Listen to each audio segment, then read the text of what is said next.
is CGTN, China Global Television Network. Today, we bring you the second part of our two-part special series, Civilization and Imagination, a glimpse of China's path. Today's episode will focus on culture. Our panel includes linguists, an artistic director, and scholars. Together, we uncover how China's culture, be it the characters, the music, the cuisine, the art, and more, represent a repository of China's history and an integral part of what modern China brings to the world. What role does a nation's cultural heritage have in its modern development? What lessons can we learn from how civilizations and cultures interacted through the ages? They have a diverse societies, multi-ethnic and multi-confessional societies. It's our field. We have to play with this and to show how it all is interconnected. Can ancient wisdom resolve today's challenges?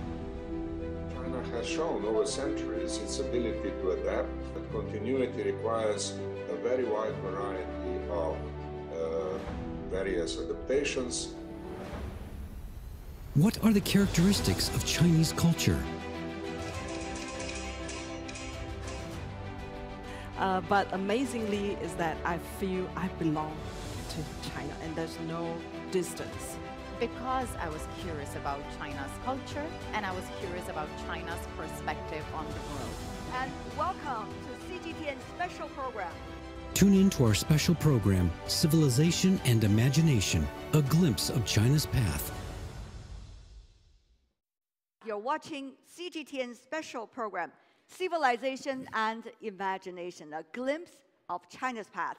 I'm your host, Tian Wei. Earlier, we talked about the Chinese civilization. What are the characteristics of this civilization? And now let's focus more on the cultural elements.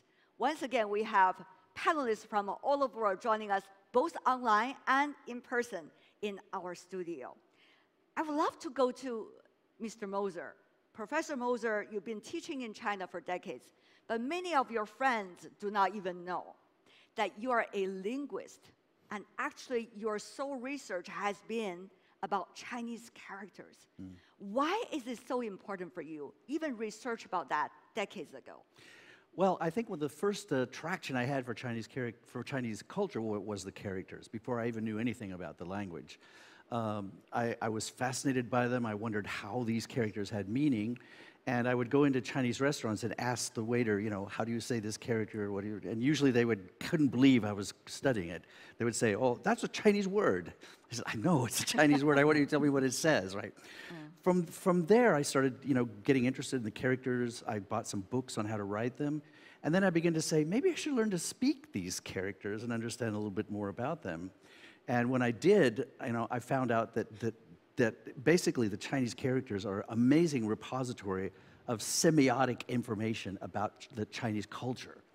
So from the Jiaguwen, the oracle bones, up to the present time, you can see the evolution of the society, the evolution of governance, of the dynastic period. Oh. All within the characters, on each character style, you can see where it came from and what dynasty it's from. And also all of the Chinese, the material culture, the agricultural culture, the moral culture, the philosophical culture are all there in the signs, because Chinese is basically from the beginning a pictorial script. And so the more I studied them, the more I just fell in love with them. And once I was sucked into the Chinese culture through the Chinese characters, then I began to speak Chinese. You've been writing quite a number of books about them as well. Let's take a look at some of the photos here. I invented a kind of calligraphy that was called bilingual Chinese character calligraphy. So if you look from the top right and go down, it says 中国. But if you start from the left, characters. you got C-H-I-N-A. Oh. China. If you go there, right? You could read, yeah. But for me, it was interesting to just kind of mix the characters. I love the mixing of East and West. And not only that, you're wearing Chinese characters on your tie. True. Yeah, right. Exactly. Yeah. Amazing. Yeah, so the Chinese characters, I think, are, it's also good as a discipline because you have to learn, it's very much different from learning an alphabetic language. And so if you look at, they have these publications of Chinese literary texts like Confucius or Tang poetry. And if you look at these, what's called 对照, a different edition, where there's Chinese on the left side and the English translation on the right side, the difference is always like a ratio of 3 to 1. So this many Chinese characters, when you translate it into English, becomes that long, which means that there's some amazing thing about the Chinese characters. There's so much semantic information packaged into one little character. Right. And even nowadays, when I speak Chinese, I realize there are things I can say in Chinese with such concision that would take a long sentence in English. Like I'm at a buffet, and should I eat this food? It's all for free, you know? And they say, butcher by butcher. I said, wow, how would I translate that into English? Like, well, if you don't, you might as well eat it because it's free, so just go ahead and eat it, right? There's no way to make it any shorter in English. I love that about Chinese. You struggle with that sentence a lot? No, I just ate. Right, or simple translation, just ate. Eat it, go ahead, right, yeah. So anyway, it's a long struggle. It's very difficult, but there's nothing more fun and more, you know, edifying than to do the Chinese. So that's your entry point, you know, That's the my entry Chinese characters, from curiosity, personal curiosity, to scholarship. To obsession. That's more accurate to describe it. What about for you, Claudia? What is your entry point about Chinese culture? Actually, I would like to share with you about one of my recent, not quite recent, piano concerto, Dream of the Red Chamber. I grew up in Malaysia, but I went to Vienna to study, you know, as a piano performance. And when I had chance to play with Foreign Symphony Orchestra, I remember I was asked to play a Chinese piano concerto. So I was looking at my repertoire, you know, record, what could I play, you know? So apart from Yellow River, the most famous, you know, piano concerto, what else can I play? And it's very masculine, by the way. And the Yellow River concerto. I had problem rehearsing with the orchestra because they couldn't get the speed. 风在后妈在, I said, can you go faster, faster, faster? So they never get, so to Western, you know, Western musicians, they think that Chinese could play very fast, they speak very fast, they do things very fast. So it came up with me that maybe I should try to write a piano concerto that can show the beauty, you know, of our ancient culture and of our history. The only channels that I can study about China or Chinese music is through reading, because we can get some, you know, buy some Chinese books, you know, from mainland China and also from Hong Kong, from Taiwan. And the other way of knowing about Chinese culture is through watching TV series from Singapore. And my childhood, you know, there's a rooftop that we had this antenna, and my mom always warned me, hey, you have to turn off the TV when there's you know, when it's about to rain. There's light, there's storm. Okay, so I was watching Dream of the Red Chamber. That 87, it was filmed in 1987. Edition, the most so I love the way Lin Daiyu, when she spoke, it was extremely slow and soft and sentimental. So that was something that, oh, this is the real Chinese. So she looks different from the Malaysian Chinese. So from that, and then I try to, you know, figure out what is the main, you know, I never understand, even now, you know. So that is my part, you know, when I was a child, you know, and grew up in Malaysia, and I had a chance to move to China, you know, in 2000. I had my piano recital in Beijing, 1999. Wow. So maybe some excerpts of the piano concerto I would love to listen to, because I don't know how to translate that huge classic into music notes. Well, it is very, very interesting how you interpret a Chinese music on a Western instrument, which is piano. So I can actually kind of like sing a little bit. That would be lovely. Yeah.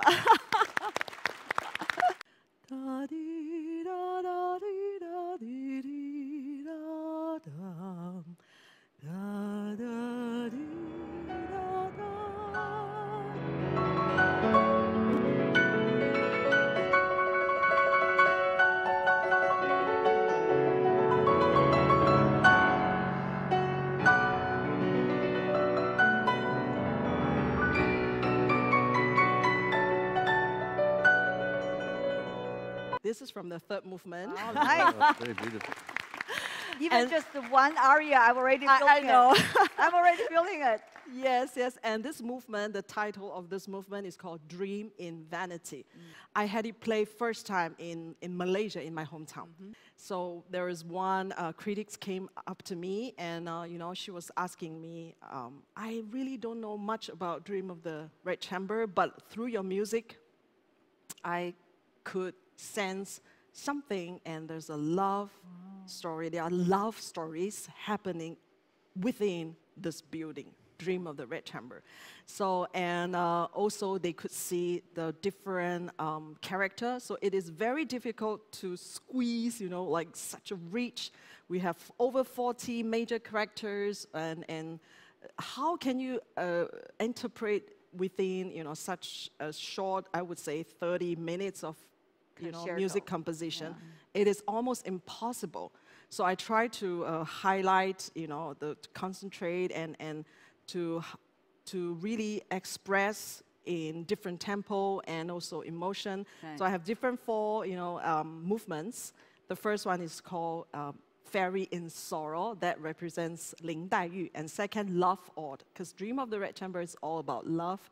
And third one, which I just sung, Dream in Vanity. And fourth, The Beauties Ballad. So it's about the 12 beauties from the Just Jingling. listen to the titles of these 4 movements, shall I say, already very melancholy and very Chinese culture bringing up. Look at these photos on the screen. Well, I would like to highlight this one. This is in 2019. I got the privilege to be invited to attend the wonderful ceremony of the 70th anniversary. And actually, I was kind of down because I just lost my father.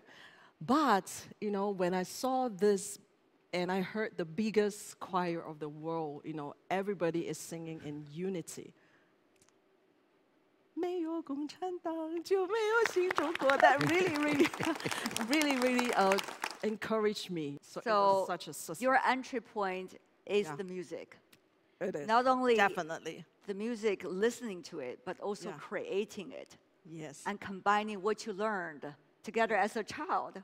That's true. While watching that 1987 version of The Dream of Red Chamber. That's right. That's right. Beautiful story, I think. Thank you. Beautiful story. And by the way, I know your daughters are sitting here with you in the audience. Yes. They are the twins over there. I know they're also doing cultural exchanges. Huh? Yes, yes, they are. They grew up in, but actually they grew up in China. Yeah, yes, indeed. So there is a family legend of being the communicator of culture. Beautiful David. over there. Yes.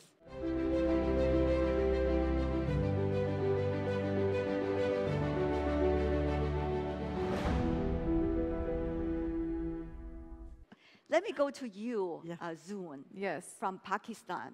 What is your entry point to the Chinese culture?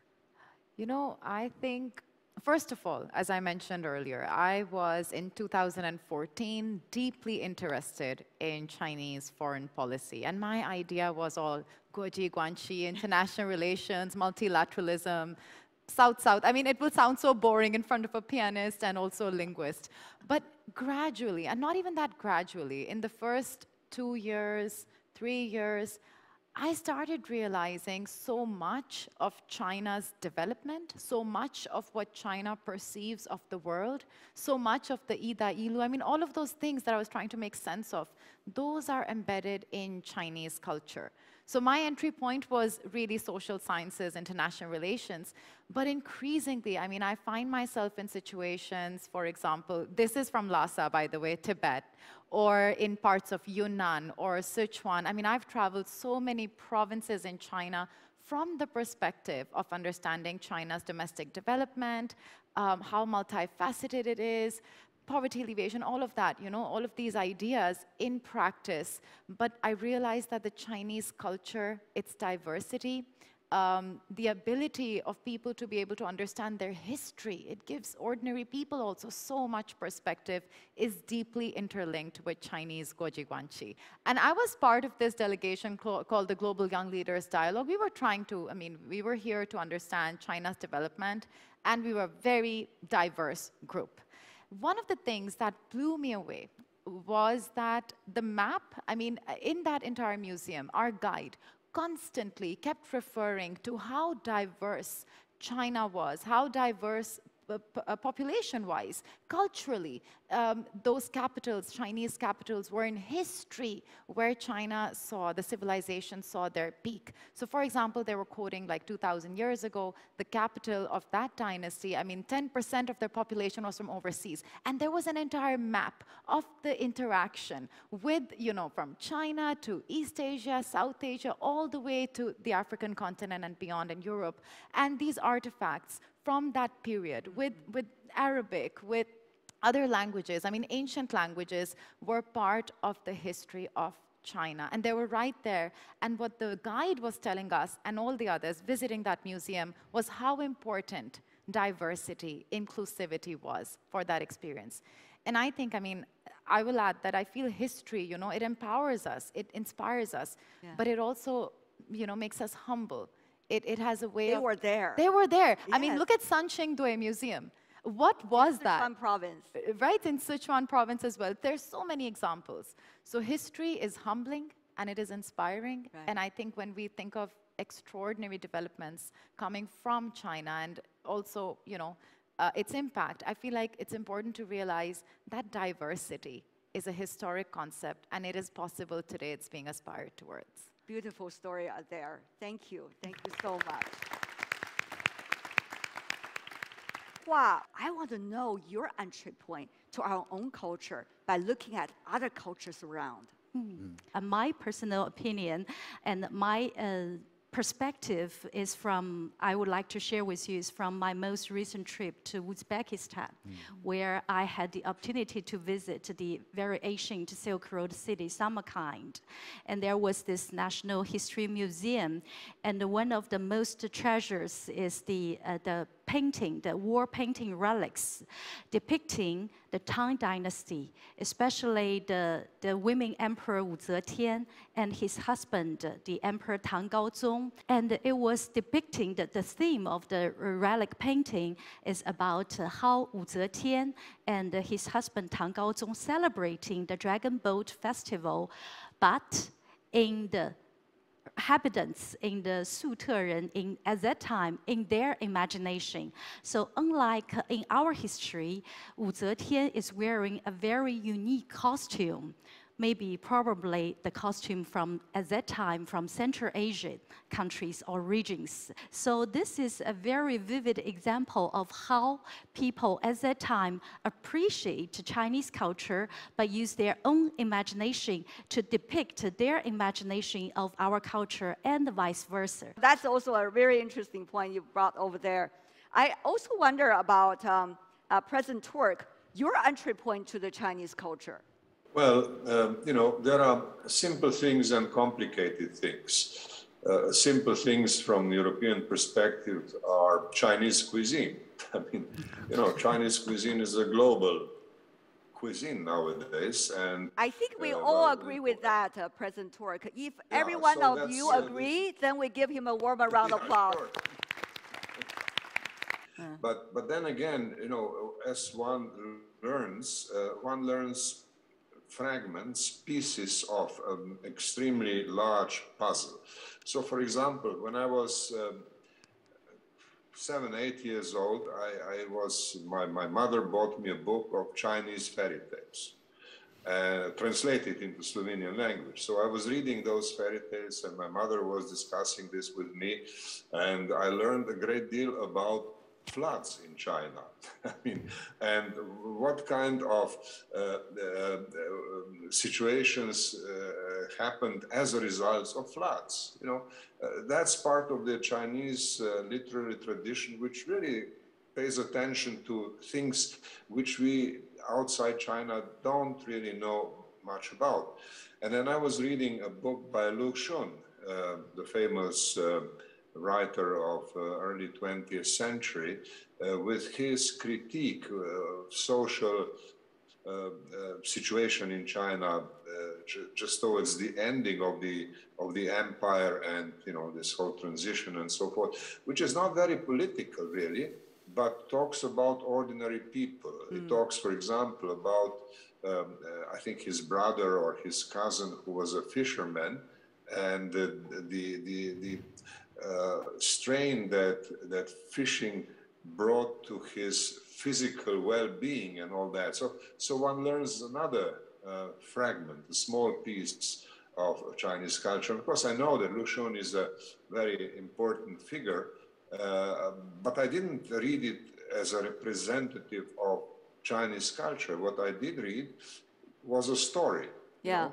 And there are billions of stories there. And I think we outside China learn about the Chinese culture through stories. And those stories can be told, obviously, in written literature, they can be told through music, they can be told through performances, cinema, and in other ways. So I think we have to, in the future, really understand the richness that exists and the billions of stories which have not yet been told. Right. And those stories have to be told to the West in ways which will be accessible to as many people as possible. I just told you a little bit about my own life experience, which is nothing special, but there are many other experiences of this kind.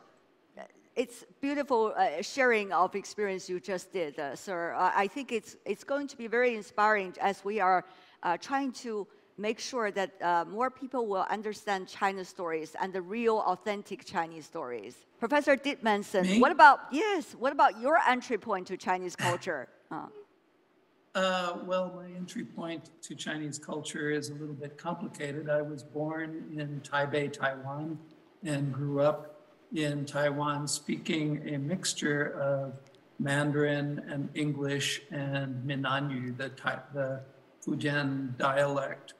So much so that when I went back to America when I was 8 years old, I had to concentrate on which words I could use. Could I say soy sauce or could I say jiangyou, things like this. And my parents also grew up my father was born in Henan and my mother grew up in Beijing and Tianjin. So we have a long family history, but at different times I've moved away from China and moved back and rediscovered it. And one of the things, as I was thinking about your question, one of the things that I rediscovered,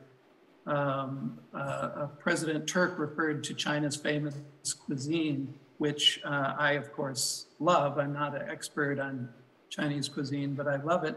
But what I've thought about is behind Chinese cuisine is something else. It's a culture of being a host and of paying close attention to your guest, taking care of the people that you invite to a meal, and rediscovering that on my return. You know, in America has wonderful culture as well, but when you go out to eat, it's very casual and each person pays attention to themselves and makes their stomach full. But in China, a host will devote all of their attention to making sure each person at the table eats well, eats happily. And I'm reminded of the Chinese anthropologist at Cambridge University, Adam Chow, once talked about how the basis of almost all of Chinese ritual, or one important basis, is the relationship between the host and the guest.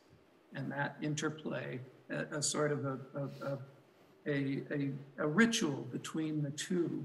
And I find that in my time in China, that has left a deeper and deeper impression on me.